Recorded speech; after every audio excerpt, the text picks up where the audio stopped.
नमस्कार।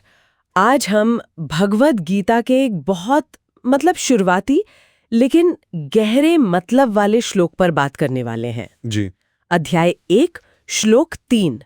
हमारे पास हैं कुछ विचार, कुछ व्याख्याएं इस श्लोक पर, और हम समझना चाह रहे हैं कि कुरुक्षेत्र के मैदान में बिल्कुल लड़ाई से ठीक पहले इन शब्दों का वजन क्या है। हाँ, बिल्कुल। चलिए देखते हैं इसमें क्या है। माहौल सोचना बहुत जरूरी है यहाँ। कुरुक्षेत्र का मैदान है, सेनाएं आमने सामने हैं, तनाव आप समझ सकते हैं चरम पर है, युद्ध बस शुरू होने को है। बिल्कुल। और ठीक उसी वक्त ये बात हो रही है। हाँ, और वो श्लोक संस्कृत में मैं पढ़ती हूँ।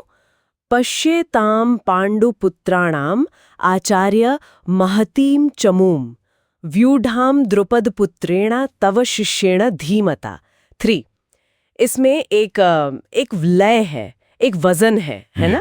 बिल्कुल है। और इसका सीधा सरल हिंदी में मतलब अगर देखें तो, हे आचार्य, पांडु पुत्रों की इस विशाल सेना महतीम चमूम को देखिए। जिसे आपके ही बुद्धिमान शिष्य द्रुपद के पुत्र यानी धृष्टद्युम्न ने व्यू रचना करके खड़ा किया है।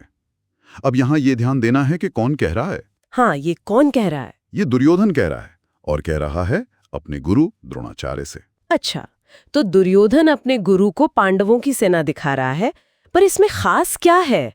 मतलब वो सिर्फ ये तो नहीं कह रहा होगा कि देखो कितनी बड़ी सेना है। नहीं, यही तो बात है। वो कह रहा है महतीम चमूम, विशाल सेना, लेकिन साथ ही व्यूढ़ांग, मतलब एक खास फॉर्मेशन में एक व्यू रचना में खड़ी है। ओके, व्यूह रचना मतलब स्ट्रैटेजी की बात आ गई। हाँ, स्ट्रैटेजी की। पर बात और भी गहरी हो जाती है जब दुर्योधन ये बताता है कि ये व्यू रचा किसने है। किसने रचा है?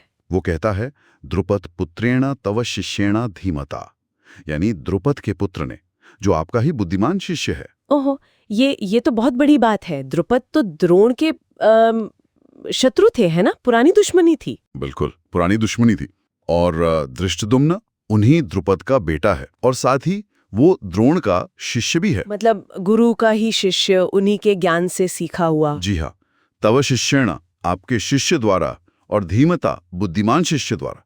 तो दुर्योधन यहाँ सिर्फ सैन्य ताकत या फॉर्मेशन की बात नहीं कर रहा। वो तो जैसे भावनाओं को कुरेद रहा है। हाँ, बिल्कुल। ये एक तरह का साइकोलॉजिकल जैब है, कह सकते हैं। बिल्कुल, वो द्रोण को याद दिला रहा है, देखो तुम्हारा ही सिखाया हुआ तुम्हारे खिलाफ खड़ा है और कितना काबिल है। बाप रे, ये तो द्रोण के लिए कितनी अजीब स्थिति होगी। एक तरफ शिष्य, दूसरी तरफ पुराने दुश्मन का बेटा, और अब वो दुश्मन सेना का सेनापति बनकर उन्हीं के सामने खड़ा है। बिल्कुल। तो आप सोचिए, दुर्योधन का मकसद क्या हो सकता है? क्या वो सिर्फ पांडवों की तैयारी की तारीफ कर रहा है? शायद नहीं। मुझे तो लगता है वो शायद द्रोण को उकसा रहा है, या शायद उनकी निष्ठा पर मतलब एक तरह से सवाल उठा रहा है कि देखो तुम्हारा शिष्य उधर है। हो सकता है। यह भी हो सकता है कि वो द्रोणों को झिंझोड़ रहा हो कि देखो सामने कितनी तगड़ी चुनौती है, और ये चुनौती तुम्हारे ही कारण है एक तरह से, तो अब पूरी ताकत से लड़ो। या शायद दुर्योधन खुद थोड़ा डरा हुआ है पांडवों की तैयारी देखकर। ये भी संभव है। असुरक्षा का भाव, और वो उस असुरक्षा को द्रोण पर प्रोजेक्ट कर रहा हो, उन्हें और ज्यादा आक्रामक बनाने के लिए।